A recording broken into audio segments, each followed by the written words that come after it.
Las elecciones generales están a la vuelta de la esquina y nos quedan tan solo unos días para finalizar la campaña electoral. Días en los que los partidos están a marcha forzada para conseguir votos, para convencer, para poner sobre la mesa sus propuestas. Eso es lo que hacemos desde aquí de Antequera Televisión y lo hacemos de la mano de los antequeranos.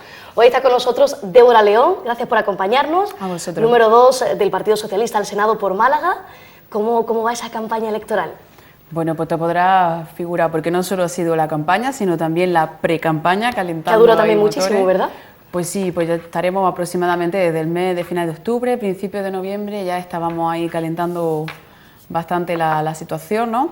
Y bueno, pues ya, como tú sabes, bien sabes, a partir del día 4 de diciembre pues empezamos ahí la campaña, todavía intensificando muchísimo más las actividades y bueno, pues no solamente con los compañeros aquí en Antequera, con nuestra agrupación, sino también en otros municipios, ¿no? Y en otros lugares donde también tengo magníficos compañeros y estupendos en los que también pues estamos de reparto o bien estamos hablando en la sede, ¿no? Vendiendo o dando a conocer a nuestros propios militantes nuestro propio programa electoral. Bueno, de concejala al Senado, o sea, un salto importante, no sé cómo lo lleva, bueno, porque es un salto bastante importante, ¿no? Pues sí, bueno, pues como tú bien sabes, ¿no? Y aquí saben también nuestros vecinos, nuestras vecinas de Antequera, sí llevo desde el comienzo en mi vida política, ha sido todo centrado en el ámbito municipal y como tú bien dices, da ahora el salto, ¿no? a lo estatal, pues he de reconocer que en un primer momento pues me dio una sensación de vértigo considerable, pero bueno, yo creo que fue el momento y sigue siéndolo, ¿no? De centrar tus objetivos de trabajo y de poner todo lo que tú eres, lo que tienes y lo que sabes, ¿no? A disposición al fin y al cabo de lo público. Y por supuesto, bueno, pues como ya te digo, es todo ponerse en marcha desde el primer momento, centrándonos ahora en este caso en la campaña. A mí me gusta mucho hablar esto de los escalones. Vamos a por el primer escalón, ¿no? Que estamos ahora en campaña y bueno, a partir del día 20 pues ya veremos. Una de esas propuestas que planteáis en vuestro programa electoral es llevar el Senado a Barcelona. O sea, que te tendrías que trasladar de Antequera a Barcelona, ¿no? Las comunicaciones son buenas, o sea, que no habría problema, ¿no? Sí, como bien sabes, afortunadamente desde aquí tenemos un AVE estupendo, ¿no? Desde Antequera y bueno, pues sí que estamos hablando al fin y al cabo de tener que salir de Madrid a Barcelona, pues bueno, ya una vez que se pone una en marcha, pues a lo mejor no es tanto el sitio, sino moverte. Me comentas, es verdad que se ha hecho desde mi partido esa propuesta de traslado del Senado, que yo creo que bueno, pues que habría que analizar, ¿no? y ver que al final las posibilidades de ese traslado, pero yo creo que quizá a lo mejor lo más importante en el tema cuando hablamos del Senado no es tanto a lo mejor donde esté, que también, sino sobre todo darle la utilidad necesaria y yo creo que debe de tener este órgano que es de representación territorial. Es cierto, y esto te lo puedo ligar con alguna propuesta que también llevamos en este sentido, dentro de todas las que son las propuestas de reforma constitucional, que es la posibilidad, en este caso, en relación a las cámaras, y es que el Senado pues tenga la funcionalidad, como ya te digo, que sea pertinente. Y se liga mucho con el modelo territorial que deseamos para España. El modelo de las autonomías ha funcionado muy bien, de hecho además nuestra pertenencia del sistema autonómico viene ya desde hace muchísimo tiempo atrás y yo creo que hay que darle un salto adelante, una posibilidad de ir modificándolo hacia un Estado federal.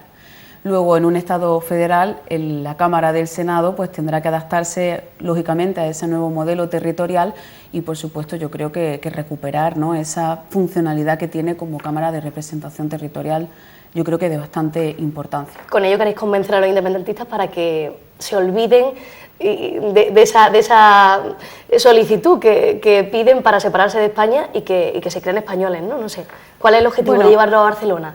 Pues yo creo que al fin y al cabo, y como a lo mejor hablábamos antes en un principio, yo creo que podemos trabajar con ese modelo muy bien a como a lo mejor se asemejan en los órganos de representación que existen en la Unión Europea, no están ubicados en la misma ciudad y funcionan bien. yo creo que tener incluso unas cámaras tan relevantes, las Cortes, que estén en ciudades relevantes de nuestro país, de nuestra geografía, pues bueno, pues sí que pueden funcionar igual de bien que lo están haciendo ahora, y bueno, pues si nos aportan algo más, pues bienvenida sea, claro. Esa reforma constitucional también plantea una reforma en el Senado. ¿Crees que actualmente el Senado no actúa como debiera, no? Bueno, como tú bien sabes, en el momento en el que Andalucía, ¿no?, asumió la plenitud de sus competencias, ¿no?, al igual que las comunidades autónomas históricas, ¿no?, pues en ese momento ya la Cámara, o la forma que tenía diseñada lo que era el Senado, pues un poco quedó como que, bueno, seguían representando a las comunidades autónomas, pero ya en ese sentido perdieron un poco ahí la razón originaria de ser, aunque siguen funcionando. Pero si seguimos avanzando en ese modelo, como digo, de estructura, ¿no?, de nuestro país, nuestra estructura de la autonomía al federal, poder volver a recuperar esa función tan importante que han de tener en la toma de decisiones los territorios a nivel de decisiones estatales, por supuesto. ¿Podemos seguir por la vía de esa reforma constitucional que planteáis? ¿Qué es lo que se quiere hacer? ¿En qué punto se quiere modificar la Constitución española? Pues mira, nosotros, aparte de que creemos que hay que hacer una reforma y creemos que este es el momento adecuado de tener que hacerlo, ¿no?, nos fundamentamos esencialmente como en cinco ejes. Creemos que es fundamental que se tenga que fortalecer, ¿no?, nuestro estado de bienestar en la propia Constitución. Digo que te voy a ejemplificar, no, te voy a resumir los 5 ejes, pero en definitiva, para que la Constitución al final sea ese gran marco que se adapte a la nueva realidad sin que solucione del todo todos los problemas, porque al final es nuestro marco esencial y luego las leyes que se vayan desarrollando son las que tendrán que ir resolviendo los problemas, pero quedan amparadas y bien reflejadas y protegidas en nuestra Carta Magna. En este sentido, creemos que la situación económica, pues ya no solo la de crisis, sino también a lo mejor la falta de respuesta que han sido capaces las instituciones de haberle dado a la situación actual, también porque vivimos en un mundo muy distinto al año 78 cuando se aprobó esta Constitución. Ahora somos más globales, ahora nos movemos más con las nuevas tecnologías, cambian más rápido, hasta los partidos políticos han cambiado su forma de hacer política gracias a las nuevas tecnologías. En fin, nuestros ciudadanos y ciudadanas tienen una educación magnífica en los que lo hacen más conocedores y más partícipes de la vida política, que es también fundamental y esencial para enriquecerla. Luego necesitamos que nuestra Constitución, por un lado, cubra y fortalezca y amplíe todo su catálogo de derechos y libertades, lo vemos fundamental. Creemos también necesario en esa misma línea que el estado de bienestar también se haga mucho más fuerte, sobre todo en temas de servicios sociales. Creemos necesario, como bien digo, y ya hemos hablado, ¿no?, en ese cambio de modelo del estado de las autonomías, pasar hacia un estado federal. Y creemos también es muy importante que hacer una mejora institucional y de calidad democrática de nuestras instituciones. Entre ellas yo creo que es fundamental que cambiemos la ley electoral, que exista paridad para los partidos políticos al 50% en la elección de hombres y mujeres, porque creemos los socialistas, las mujeres socialistas y los hombres creemos en la igualdad. Limitar el mandato en el gobierno, es decir, gobernando con un límite máximo de dos mandatos. Limitar incluso también, limitar, dar mayor autonomía a nuestras instituciones, allí donde existen nombramientos de representantes que sean órganos que sean más independientes a la hora de toma de decisiones. Y por último, como no, en este sentido, hacernos sentir partícipes también, reflejándolo en nuestra Carta Magna, nuestro deseo de seguir participando en ese proceso de integración de la Unión Europea. Algunos de esos puntos ya están en la Constitución, pero no se cumplen. Bueno, por eso digo, hablando de los derechos y libertades, por ejemplo, ¿no?, yo creo que es importante también que reconozcamos otros derechos, fortalecer los que ya tenemos y ampliarlos. Pues ya digo que la realidad social en la que vivimos hoy día es distinta a la de entonces. No es ni mejor ni peor, es distinta y tenemos que ir también adaptando nuestra normativa a las nuevas realidades. Bueno, vamos a saltar a la campaña electoral. Ayer pudimos ver en televisión española y varias televisiones públicas, privadas, el debate entre Mariano Rajoy, el presidente del Gobierno, y el secretario general del Partido Socialista, Pedro Sánchez. Muchos insultos, ¿no? Bueno, yo creo que era un debate esperado. Era un debate en el que también se esperaba también unas posturas muy determinadas, ¿no?, muy determinantes de un lado y de otro. Decir, por supuesto, que como bien a lo mejor me comentaba, evidentemente al insulto no hay que llegar, ¿no? Pero es cierto que yo creo que era importante, ¿no?, que nuestro líder estuviera fuerte y contundente para poder reclamar y decir en todo momento las grandes realidades que han estado ocurriendo estos 4 años aquí en nuestro país. Y yo creo que el minuto de oro, por llamarlo así, ¿no?, en este debate, pues bueno, pues se centró en un tema un tanto candente, ¿no?, un tema un punto caliente, que yo creo que ha sido, en este caso, el tema de la corrupción, y que ha sido lo que ha motivado a que el líder del Gobierno, el candidato del Partido Popular, Mariano Rajoy, le haya llevado a demostrar, yo creo que cobardía, en este debate y en el que fue la semana pasada a 4. En el anterior por no haber ido él, porque no dio la cara, se escondió, y ahora por solamente hacerlo con un solo partido sin atreverse tampoco al resto de partidos, de formaciones que están presentadas, están en el plantel, ¿no?, de la posibilidad de ser votados en este. En ese aspecto, ¿mostrasteis vuestra oposición a hacerlo con el resto de partidos o esa propuesta o no? Bueno, es que esto fue totalmente decisión, en este caso, de Mariano Rajoy, hacer solamente un debate solo con el líder de la oposición, en este caso con el Partido Socialista, y solo lo hizo en este caso con Pedro Sánchez. Pero podría haberlo hecho con otros partidos políticos. Ya digo que solo me posiciono en el sentido de que ha mostrado, en este caso, se ha ocultado, ha mostrado cobardía, ¿no?, a la hora de poder enfrentarse, y yo creo que justamente este momento, porque tiene un gran desgaste con esta materia y que sabía que era un punto que se iba a tocar en el debate. Vamos, yo creo que si no lo hubiese pensado no estaría. ¿Pero no creéis también que al Partido Socialista le conviene ese debate a 2 para que el bipartidismo no muera? Realmente, bueno, estuvimos en este porque este era el formato que se había establecido, y también estuvimos en el otro. No tuvimos ningún problema de que estuvieran allí los otros partidos políticos. Mira, realmente cuando estamos de verdad y creemos en un sistema democrático, no está mal que aparezcan otros partidos, ni muchísimo menos para que existan otras opciones y de verlas. Yo voy a seguir defendiendo mi postura y otros partidos tienen su obligación y su deber de defender lo que ellos consideren. Evidentemente yo con mi programa, o nosotros los socialistas con nuestro programa, y cada cual con el suyo.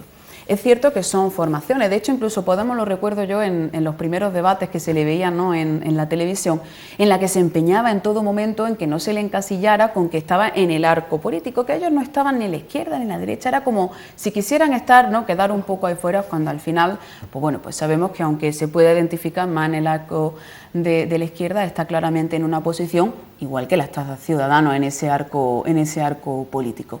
Pero bueno, ahí estamos presentando nuestro programa y estamos convencidos que con nuestro programa, nuestra fortaleza, nuestro candidato, estamos haciendo una labor importante y bueno, pues ocupando yo creo que una parte importante ahí del electorado. Si volvemos a ese favorecimiento que yo considero del bipartidismo en ese debate a 2 de ayer, también no sé si os proponéis cambiar la ley electoral, que deje de favorecer a los partidos mayoritarios. ¿Lo habéis propuesto en algún momento o pensado en algún momento? Bueno, yo creo que eso, como bien te lo decía, ¿no?, a medida que vamos andando, pues vamos viendo cómo se pueden ir mejorando nuestras herramientas, ¿no?, en esto de la democracia y de los partidos políticos, para que, bueno, pues sigan favoreciendo todo el arco y todo el sistema. Pues bueno, es verdad que hasta ahora, a lo mejor esto es un argumento, ¿no?, que más se usa en este sentido por los partidos más pequeños, o incluso aquellos partidos que solo tienen representación en algunas zonas, en algunas comunidades autónomas, y no las tienen en las demás. Bueno, nosotros somos una formación con una dimensión, con una implantación estatal, y este es el juego que existe y que yo creo que mejor los equipara a todos. ¿Entonces crees que es justo? Bueno, yo creo que el sistema está, es decir, si yo quisiera a lo mejor tener alguna representación, fuese un partido de representación solamente en una convocación solamente más localista o en una zona en concreto, sería justo que se le diese el mismo peso a otros partidos que están con implantación en el resto del territorio y que contemplan problemas y soluciones para todo el territorio y no solo para la localidad. Eso es lo que también hay que contemplar con nuestra ley. Claro, evidentemente esos partidos van a tener muchísimo menos votos. Claro, porque solo están implantados en una zona y no tienen su papeleta para echarla en otra zona, pero al final cuando está planteando soluciones en su programa, ¿de verdad la está planteando para todo el territorio? Hay que también plantearse, o son un poco más localistas. Yo creo que a lo mejor si nos miramos y buscamos el símil a lo que a lo mejor ha podido ocurrir aquí en Antequera, en otros momentos ya para lo local, nos hemos encontrado con partidos que a lo mejor han sido muy localistas, muy centrados a lo mejor en una zona, y a mí me ha parecido que bueno, pues que no se han centrado en una, que está muy bien, pero tú tienes que preocuparte por toda la población. Claro, pero de todas maneras esa ley, por ejemplo en Antequera, si nos centramos en Antequera, ha desbancado a muchos partidos que hubieran tenido una representación, 1 o 2 concejales, los que sean, pero hubieran tenido algo, hubieran tenido presencia. Bueno, por la ley 2 no, evidentemente. Claro, no, bueno, es cierto que hablo un poco por la... A nivel nacional. Claro, he hecho un poco el símil a nivel local, sí, cuando he hablado de a lo mejor algún partido, claro, que ha surgido con una vocación totalmente clara para una pedanía en concreto. Claro. Entonces, si yo no vivo en esa pedanía, entonces yo me siento representado por tu programa, eso es un poco lo que... Bueno, pero se pueden sentir representados aquellos vecinos que le hayan votado, que serán, claro, mínimos, ¿no? Eso porque sí, son los que viven allí, claro, y algunos, no todos. Por eso yo un poco me planteo la situación ya en el ámbito nacional a la hora de hacer la representación quizás de partidos que solamente existen en determinadas comunidades autónomas y no existen en otras, es que no lo han votado en otros sitios. Entonces yo creo que, bueno, de todas maneras, en cualquier caso, siempre esto de la reforma de la ley electoral, siempre yo entiendo que puede estar totalmente abierto, y cuando llegue el momento oportuno, si así pudiera o se decidiera tomar la decisión, ¿verdad? Se podría plantear, claro está. Bueno, el Partido Socialista ha perdido votos según la encuesta, aunque me comentaba fuera de cámaras que tampoco están muy de acuerdo con la encuesta y todo se decidirá el próximo 20 de diciembre, ¿no? Pero ha perdido votos tanto a la izquierda, que se lo ha dado un poco a Podemos, como a la derecha, a Ciudadanos. Me hablabas de que es positivo, de que entren nuevos partidos, ¿no? Estos partidos emergentes que han entrado en el escenario político, pero, no sé, también desbanca un poco al Partido Socialista, ¿no? Bueno, es cierto, como bien te decía, que pues por un lado, aunque Podemos nunca ha querido situarse en el arco político, es verdad que está en la izquierda, y también está, yo entiendo que un poco más de centro, tendente a la derecha, ¿no? Pero está también ahí Ciudadanos. Es lógico que, bueno, que si solamente existieran 2 partidos políticos, está claro que el pastel solo se reparte entre 2. Entran a jugar más y entonces el pastel, pues bueno, se reparte y se repartirá. Yo estoy convencida. También hablábamos, ¿no?, de que son también unas elecciones bastante abiertas, bastante intensas también, y también hablábamos incluso también hice yo alusión el día de la apertura de la campaña, de que casi nos estamos mirando un poco en el espejo por la ilusión y la apertura y toda esta circunstancia un poco con en el año 77, en el año 77, en el año 78. Y bueno, pues que es cierto que sí, que como bien hablábamos antes, el electorado exactamente hay que repartirse y hay que jugar pues con los nuevos tiempos que se van abriendo. ¿Y crees que es positivo el hecho de, bueno, porque las encuestas lo dicen, habrá que pactar o tendrá que gobernar, según dicen las encuestas, el Partido Popular en minoría? No sé si crees que es positivo un pacto de gobierno en la nación, si eso es positivo para que comiencen a haber cambios. Bueno, yo creo que es fundamental, ya te digo, como quede al final el gobierno, ya creo que a partir del día 21, ¿no?, pues yo creo que se empezarán a ver en función de cómo quede el panorama, ¿no?, los resultados, y empezaremos a partir del día siguiente empezaremos ya a ver movimientos dependiendo de cómo quede la situación. Es cierto, yo creo que bueno, pues que si pueden existir la posibilidad de pacto y hacer a lo mejor más fortaleza, bueno, puede gobernarse, aunque yo creo que, como te planteaba también, a lo mejor quizá una situación un poco más difícil, o no lo sé si será una opción a que se dé, y es que no exista a lo mejor acuerdos y gobierne el partido que tenga un mayor número de votos, aunque no tenga la mayoría suficiente para tener esa mayoría absoluta. Y luego la posibilidad de que puedan existir pactos. Pero yo creo que desde el momento, desde ahora, y yo lo digo por mi partido, yo creo que le suceden a los demás partidos, es que salimos, como a lo mejor podemos hacer el símil, salimos a ganar el partido desde el momento cero. Las urnas, desde luego, son las encuestas más fiables en absoluto de lo que pueda suceder el día 20. Yo, si una encuesta nos da unos resultados u otros, a mí lo que me da es energía para seguir trabajando en la campaña, en no perder ni un segundo, totalmente, hasta el viernes a las 12 de la noche, que empezamos jornada de reflexión, y luego ya el día 20. Pero yo creo que pensar en qué posibilidades puedan ocurrir, yo creo que podemos dejarlas a partir del día 20, donde hablamos ya sobre datos seguros en función de cómo haya quedado el panorama, y ver las situaciones, pues bueno, cómo se pueden ir moviendo. Desde luego, yo creo que se puede entender uno mejor desde la izquierda, que en donde existen muchísimos puntos más en común y cosas que compartir, pero como digo, hasta el día siguiente, pues bueno, podemos esperar a ver cómo se desarrollan las cosas. Yo sigo insistiendo en las encuestas, habéis bajado y más o menos en todos los medios de comunicación estáis en ese punto equiparado con Ciudadanos y posteriormente Podemos. Y no sé si creéis que os ha afectado el caso de los ERE en Andalucía, que tanto lleva recorrido, y el caso de los cursos de formación. Si eso ha conllevado a que la ciudadanía pierda confianza en el Partido Socialista. Bueno, está claro que, como bien a lo mejor y te lo mencionaba con el tema de la Constitución, ¿no? y los nuevos en relación a la reforma, me refiero. Es verdad que las circunstancias y el panorama, situación que estamos viviendo ahora mismo en nuestro país, ya no solamente a lo mejor lo que me estaban mencionando, sino en general, ¿no? En general en España.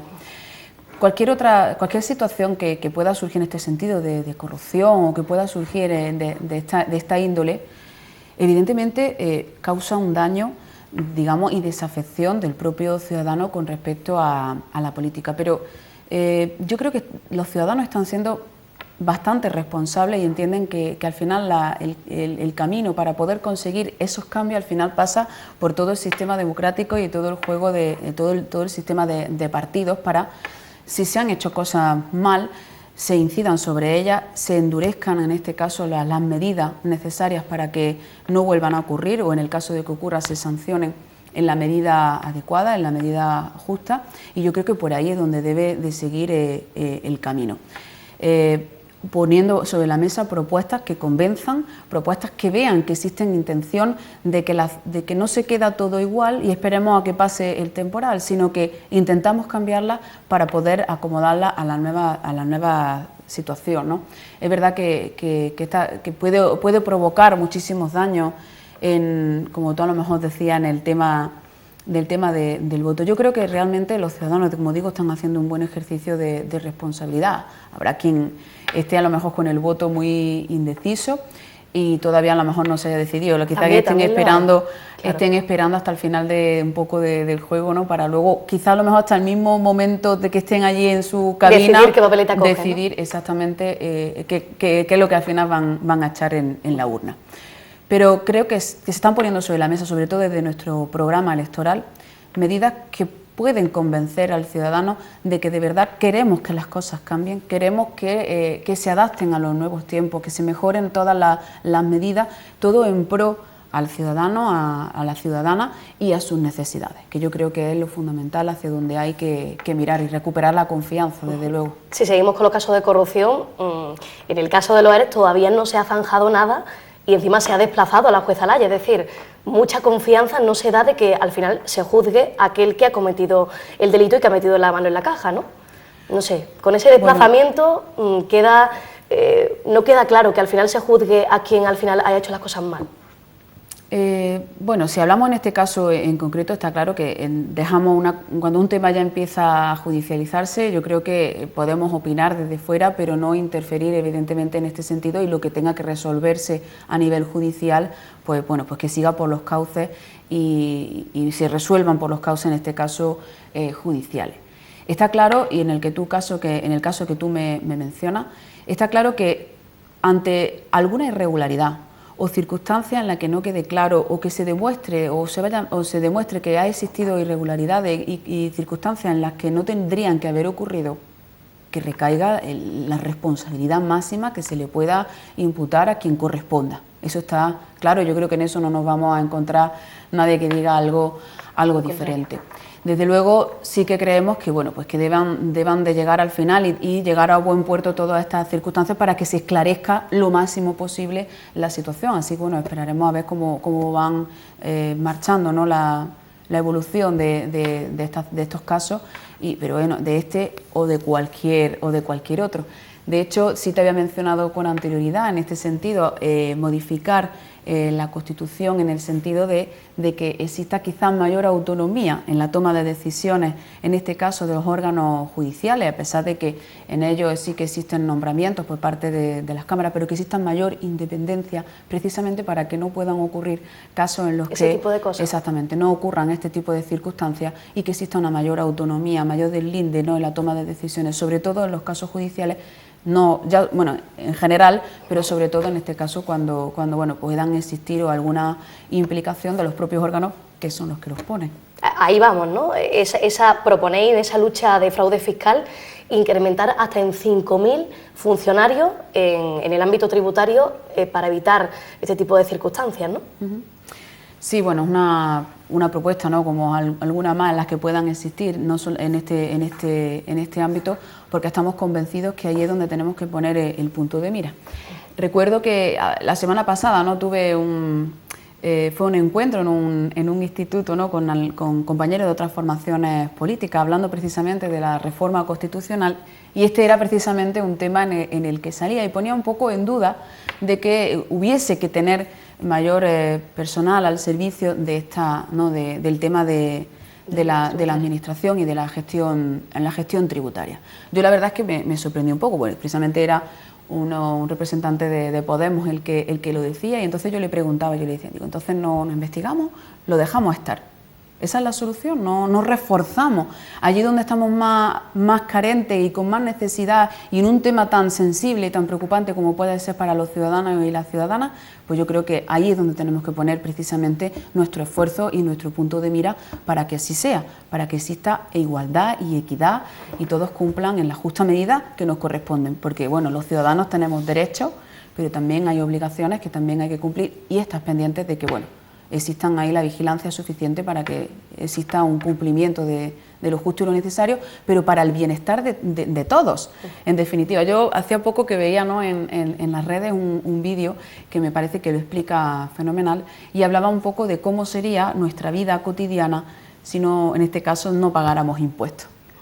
La verdad me parecía muy clarificante, ¿no?, porque en un país donde no se pagaran impuestos no tendríamos los servicios básicos, no tendríamos educación, no tendríamos sanidad, no habría atención a dependencia, los servicios sociales, las prestaciones por desempleo, una cantidad de circunstancias que nos están amparando por el modelo que estamos teniendo, con el modelo redistributivo de nuestra riqueza, que yo creo que es esencial que tenemos que mantener y apostar por él. Hablamos de empleo porque pensáis crear estos 5.000 empleos públicos, pero también pensáis mejorar esas listas del paro larguísimas, ¿no? ¿Cómo lo pensáis hacer? Pues sí. Bueno, pues precisamente, y es un punto fuerte de nuestro programa electoral, está claro que la reforma laboral del Partido Popular ha hecho muchísimo daño a nuestros trabajadores de nuestro país.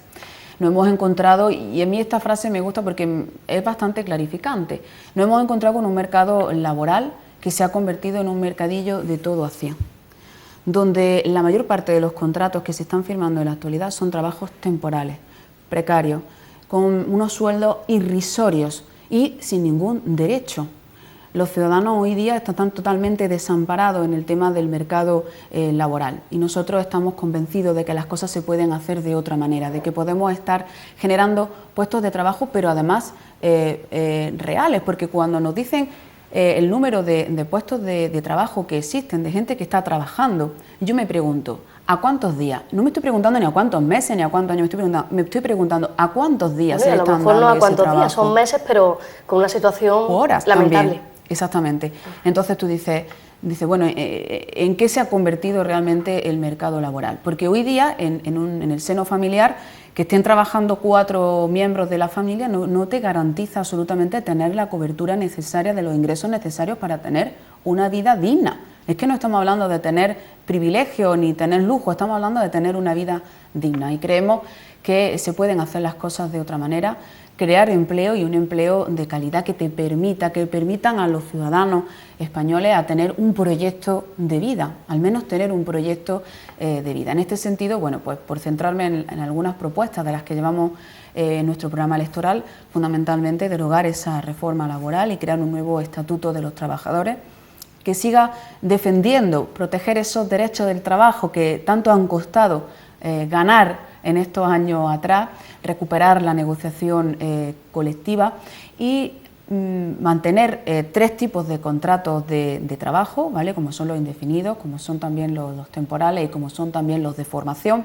pero de formación de verdad, no esa formación encubierta que ha habido hasta ahora de trabajadores que no estaban haciendo un periodo de formación y le estaban contratados con ese tipo de contrato, y hacer desaparecer 2 figuras que yo creo que también han hecho mucho daño, como son los falsos autónomos y los falsos becarios.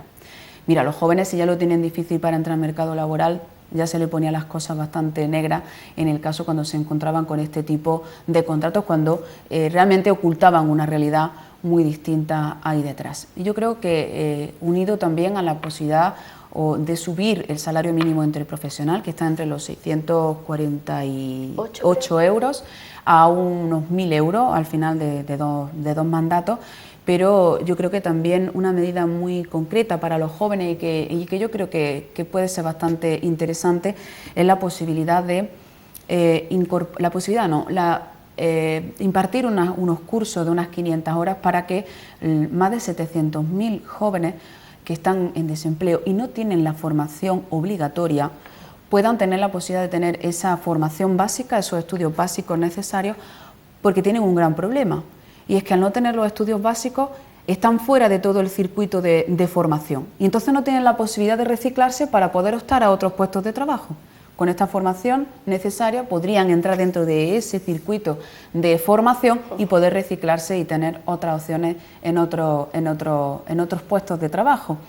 Y bueno, por supuesto poner en marcha medidas también para eliminar lo que es la brecha salarial. Nos encontramos con que hoy día una mujer tiene que trabajar 82 días más al año para cobrar el mismo sueldo que un hombre en ese mismo puesto de trabajo. Poner sobre la mesa transparencia, que existan registros donde se vean en las empresas lo que cobran hombres y mujeres, y establecer y poner sobre la mesa una ley de igualdad salarial, a igual puesto, igual salario.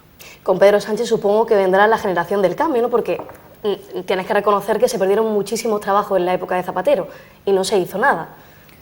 Bueno, yo creo que en la época estábamos, bueno, es cierto que entonces en aquel momento estábamos en una realidad muy distinta a la que nos encontramos ahora. Yo creo que todos los mecanismos que se pongan en marcha para solucionar este gran problema, pues son todos necesarios y todos remar en el mismo sentido. Ya digo que a nivel estatal la reforma, si es que en algún momento pensó el Partido Popular que eso iba a beneficiar, está claro que tampoco lo ha hecho, pero tampoco a lo mejor no hemos visto ese reflejo en nuestra comunidad en Antequera. Si lo que esperamos es que haya habido algún plan de empleo específico para nuestro municipio, ni tampoco para nuestra comunidad autónoma desde el Gobierno central. No obstante, los gobiernos socialistas sí que es verdad que tienen el esfuerzo, el empeño, la intención de poner sus recursos a solucionar este problema, y nos encontramos con que la Comunidad Autónoma de Andalucía, la Junta de Andalucía, sí ha centrado sus esfuerzos en crear planes de empleo que sí nos han llevado a poder dar posibilidades a nuestros jóvenes, ya no solamente para que busquen una oportunidad, los que ya están aquí, sino también para que puedan retornar esos jóvenes que, bueno, se han encontrado con muchísimas dificultades de poder tener un hueco aquí en su país y han tenido que buscarlo fuera. Yo creo que todavía estamos a tiempo de que muchos de ellos puedan tener una oportunidad y puedan regresar a España. Yo vuelvo a incidir en eso. También en la época de Zapatero había fuga de cerebro. Bueno, yo creo que podemos... Porque la crisis estaba, aunque no se reconociera. Sí, bueno, es cierto que la crisis comenzó ya en el año... ya se vislumbraba en el año 2008, ya en el 2009 se dejó sentir con bastante intensidad.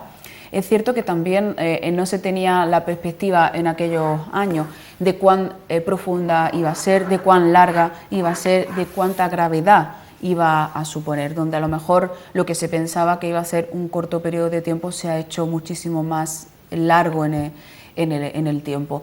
Sí que se tomaron en su momento también medidas para intentar evitar, yo no sé si te acuerdas entonces, las famosas obras también de Zapatero, eran todas medidas encaminadas a intentar paliar la situación y dar unas soluciones cuando entonces a lo mejor se veía que la crisis o la perspectiva de crisis iba a ser más a corto plazo. Sin embargo, ¿pero crees que esa era la solución, ahora, hacer obras? Se estaban dando pues Es decir, no era la única, ni la única medida que se puso en marcha, pero sí eran algunas medidas que estaban encaminadas a poder dar solución en ese momento a lo que entonces, ya te digo, se vislumbraba lo que podía ser la situación de crisis. Pues bueno, luego al final se dio la posibilidad incluso de, bueno, de que vimos como hubo un cambio de gobierno, de anticipar las elecciones para que los partidos que se presentaran lo hicieran con un presupuesto y un programa que se adaptara a la realidad y a las necesidades de ese momento. Yo creo que fue una decisión bastante inteligente, bastante buena. En este caso fue el Partido Popular el que cogió entonces las riendas. Yo creo particularmente, y nuestro partido cree que no se tomaron entonces las medidas tampoco oportunas, ya sí se estaba viendo que como tú bien dices, la crisis ya se estaba convirtiendo en algo mucho más estructural, mucho más de largo plazo, y no se han dado tampoco respuestas. Volvemos de nuevo a estos comicios electorales y yo creo que nuestro programa está preparado para la nueva realidad, para los nuevos momentos, para el nuevo tiempo de poder dar solución a estas circunstancias en las que nos encontramos. Desde luego han sido situaciones dramáticas donde las familias ya no solamente en materia de recursos, ¿no? propias de prestaciones, muchas de ellas se encuentran absolutamente hoy día sin ningún tipo de prestación por desempleo y hace ya bastante tiempo con sus familias totalmente ninguna empleada y con un riesgo de pobreza que yo creo que son alarmantes. Ahí es donde hay que poner el punto de mira. Yo creo que el Estado, seguir apostando por el estado de bienestar y seguir manteniéndolo es fundamental para que nuestra sociedad siga avanzando. No podemos dejar a más de la mitad de la población, dejarla atrás en un país que quiere seguir avanzando. Yo creo que tenemos que eliminar esas brechas, esa gran brecha que se ha abierto durante estos 4 años de una enorme desigualdad con riesgos de pobreza alarmante en nuestro país. Hay que intentar que nuestro sistema de país articule y ponga a todos, no solo a las comunidades autónomas, sino también a todos los ciudadanos en el mismo nivel y todos que partamos desde el mismo punto de salida. Es decir, no seguir incumpliendo la Constitución. Creemos que es fundamental que sí, que se siga, que se respete punto por punto. Desde luego ahí estaremos en la defensa de ella. Bueno, también queréis bajar el IVA, ¿no? Que nos permitan acceder a la cultura y que los productos que compramos no tengan tanto ese IVA tan alto, ¿no? que no implantaron. Pues sí, está claro, y ya que me menciona el tema del IVA cultural, que ha hecho un daño tremendo a lo que es este importante sector productivo de nuestro país, porque estamos convencidos, y así lo demostramos en nuestro programa electoral, de que las industrias culturales y del emprendimiento son un nudo de riqueza para nuestro país esencial y que estamos lo suficientemente preparados. Nuestro país partimos de las ventajas necesarias suficientes para incluso competir a nivel global. Yo creo que hay que darle la oportunidad, hay que ponerla en el lugar que se merece. Y, por supuesto, una de las medidas es bajar el IVA cultural, pero también establecer tipos reducidos para lo que son los libros, para las revistas y todo lo que es la prensa digital que tenga contenido cultural. Acompañado, por supuesto, de recuperar el diálogo que tanto se ha perdido con este sector y dar un presupuesto suficiente y también continuado en el tiempo dedicado a lo que es la cultura, porque bien digo que es un elemento esencial y nudo vertebrador de nuestra economía del conocimiento junto con la educación, fundamental y sobre todo fundamentalmente generador de riqueza y de puestos de trabajo. Es la cultura y también la agricultura, que tanto importa, la agricultura y la ganadería, por supuesto, en la provincia de Málaga, ¿no? ¿Cómo se haría el Partido Socialista para estabilizar esos precios, para permitir que los ganaderos que sufren tanto con la leche de cabra para su venta o con el aceite, por ejemplo, ahora, que no cubren los costes de producción? ¿Cómo se haría para que tuvieran mejor vida después de la cantidad de horas que echan en ese trabajo, ¿no? Bueno, está claro que no solamente a lo mejor aquí a nivel provincial o un poco más particular aquí en Antequera en general, el sector agrícola y el sector ganadero, en definitiva la industria agroalimentaria es fundamental en nuestro país. Más del 90% de nuestro territorio se puede considerar agrícola, rural, donde se concentra el 20% de la población. También en nuestro programa electoral también tiene su punto de mira, se centra también en el tema agrícola y ganadero, que creemos que es tan fundamental y tan necesario. Mira, en definitiva, partimos de la base en que es necesario y es fundamental ampliar y apostar por incrementar el tamaño de nuestra empresa, no solo para que produzcan más y generen más riqueza y puestos de trabajo, sino también para que sean más competitivas. Y yo creo que en este sentido, en el sector agroalimentario, es fundamental también trasladar la idea de que nuestras empresas, en este caso que son autónomos o como se llaman micropymes, tengan también la atención que no han tenido tampoco durante estos 4 años por parte del gobierno del Partido Popular, que parece que se ha centrado más en el tema de las grandes empresas, y estos han sido los grandes olvidados. Es importante apostar, y así lo pretendemos hacer, por el tema de las cooperativas. Necesitamos que las empresas, nuestras empresas en este sentido, crezcan, pero no a lo mejor no solamente con la fórmula de crecer como en dimensión en la propia empresa, sino también que exista la posibilidad de fusionarse, ¿no? Y de hacer agrupaciones también de empresarios para que el sector tenga más fortaleza. Esto por un lado, y bueno, por supuesto también apostar por un plan nacional de regadío que permita la inclusión de las nuevas tecnologías también en el campo para que aumente la productividad y aumenten también los puestos de trabajo, o un plan también centrado muy especialmente para la recuperación de lo que es nuestro ganado más autóctono, donde también estamos teniendo conocimiento que está teniendo un descenso considerable en todos sus censos. Una apuesta decidida también por la PAC. Sabes que en estos 4 años ha habido unas modificaciones en la aplicación de la propia política agraria común, y creemos que es necesario que se siga apostando por ella, modificar los criterios, que se mantengan sus principios inspiradores y, por supuesto, que podamos simplificar al máximo posible todos sus trámites. Y una medida que también creo que es bastante importante y que nosotros llevamos en el programa electoral es que los pequeños municipios también puedan ser beneficiarios de los fondos FEDER. En lo de las cooperativas coincidís todos. O sea, ¿todos estáis de acuerdo en las cooperativas, en unir a ganaderos y agricultores? Mira, estuve hace unas semanas, estuve por la zona estuve en Coín, y tuvimos un encuentro allí con empresarios, ¿no? Y hablábamos también de la importancia de aumentar el tamaño de nuestra empresa, porque llega un momento en la pyme en el que tienen un escalón bastante difícil de superar para convertirse en una gran empresa, entre ellas los trámites burocráticos, que es necesario también que se simplifiquen y se reduzcan. Y me hablaba también, quizás ellos también tienen una zona allí de agroalimentaria también bastante importante, y les ponía yo el ejemplo, bastante orgullosa de lo que a lo mejor aquí nuestro ejemplo, ¿no?, con el tema del olivar y del aceite, que yo creo que estamos siendo un gran ejemplo y referente. Aquí se han aglutinado de alguna manera lo que han sido los productores, los que transforman el producto y luego los que también lo venden y lo colocan en el mercado. Yo creo que eso genera una gran fortaleza para cualquier sector productivo, y yo creo que ahí es donde tiene que ir encaminado.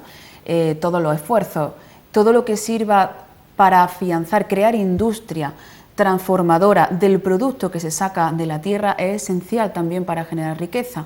Es muy importante que se produzca, pero yo quiero que se produzca, se transforme aquí y desde aquí se exporte y se extienda no solamente en nuestro territorio, ¿por qué no?, a otros mercados, claro, de hecho, internacionales. Una de las cooperativas más importantes a nivel mundial es DECOOP y lo hace, o sea que este aceite de aquí llega a todo el mundo. Por eso, ya como última pregunta te quería preguntar, ¿qué esperáis, qué resultados esperan en las nacionales en Antequera? Bueno, pues te estaba antes también, cuando empezábamos hablando un poquito, ¿no?, de las encuestas. Es cierto que los resultados si a lo mejor miramos, ¿no?, en un sitio o en otro, parece que aquí en la provincia parece que pueden existir buenos resultados. Yo simplemente los tomo como ya te he dicho, como energía suficiente para poder encarar ya lo que nos queda, la recta final, lo que nos quedan ya poquitos días de terminar ya la campaña, para darlo todo, para seguir llevando programas, ideas y ilusión también, ¿no? Porque yo creo que es muy importante que los vecinos, las vecinas, nuestros ciudadanos y ciudadanas, lo que tengan es ilusión por emprender una nueva etapa, y en eso estamos. El día 20 se abrirán las urnas y yo creo que esas son las mejores estadísticas, los mejores pronósticos que nos puedan dar de fiabilidad absoluta de lo que pueda suceder y de cómo podamos encarar y lo que pueda ser el futuro de estos 4 años para nuestro país. Pues Débora León, candidata número 2 al Senado por el Partido Socialista, gracias por acompañarnos y mucha suerte. A ti, muchísimas gracias. Nada, nosotros nos quedamos aquí, mañana tendremos, después del informativo, igual que hoy, la última entrevista con Ángel González, diputado nacional. Gracias por acompañarnos.